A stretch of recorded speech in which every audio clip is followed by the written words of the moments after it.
जय माता दी दोस्तों, आज इस वीडियो में हम आपको तुलसी से जुड़ी एक कथा बहुत प्रचलित है, तो उस कथा को सुना रहे हैं। श्रीमद् देवी भागवत पुराण में इनके अवतरण की दिव्य लीला कथा भी बनाई गई है। एक बार शिव ने अपने तेज को समुद्र में फेंक दिया था। उससे एक महातेजस्वी बालक ने जन्म लिया। यह बालक आगे चलकर जलंधर के नाम से पराक्रमी दैत्य राजा बना। इसकी राजधानी का नाम जलंधर नगरी था।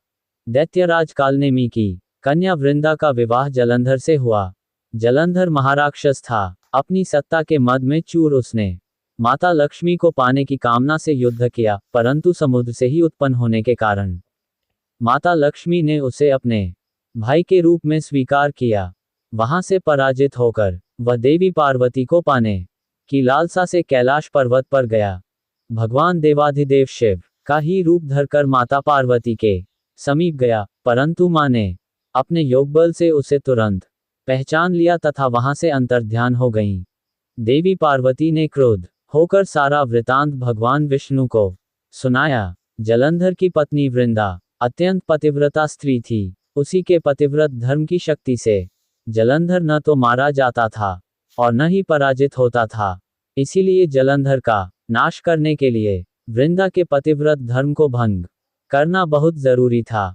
इसी कारण भगवान विष्णु ऋषि का वेश धारण कर वन में जा पहुंचे, जहां वृंदा अकेली भ्रमण कर रही थी।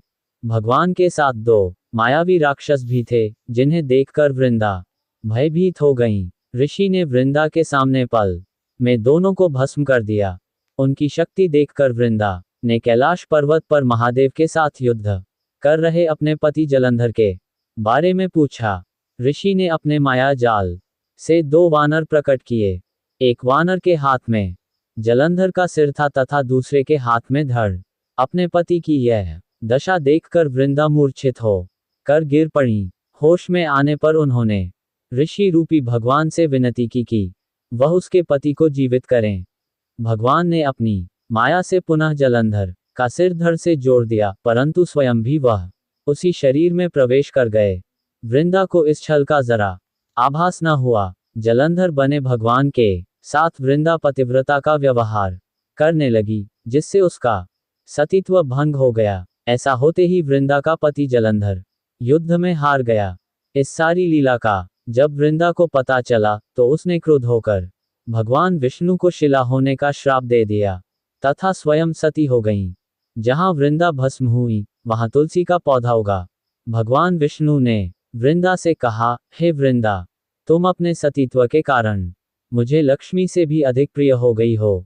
अब तुम तुलसी के रूप में सदा मेरे साथ रहोगी। जो मनुष्य भी मेरे शालिग्राम रूप के साथ तुलसी का विवाह करेगा, उसे इस लोक और परलोक में विपुल यश प्राप्त होगा। जिस घर में तुलसी होती है, वहां यम के दूत भी असमय नहीं जा सकते। गंगा व नर्मदा के जल में स्नान तथा तुलसी का पूजन बराबर माना जाता है। चाहे मनुष्य कितना भी पापी क्यों न हो, मृत्यु के समय जिसके प्राण मंजरी रहित तुलसी और गंगा जल मुख में रखकर निकल जाते हैं, वह पापों से मुक्त होकर वैकुंठ धाम को प्राप्त होता है। जो मनुष्य तुलसी व आंवलों की छाया में अपने पितरों का श्राद्ध करता है, उसके पितर मोक्ष को प्राप्त हो जाते हैं। उसी दैत्य जलंधर की यह भूमि जलंधर नाम से विख्यात है। सती वृंदा का मंदिर मोहल्ला कोट किशनचंद में स्थित है। कहते हैं इस स्थान पर एक प्राचीन गुफा थी, जो सीधी हरिद्वार तक जाती थी। सच्चे मन से 40 दिन तक सती वृंदा देवी के मंदिर में पूजा करने से सभी मनोरथ पूर्ण होते हैं। दोस्तों, आज की वीडियो में इतना ही। मिलेंगे एक नई वीडियो के साथ।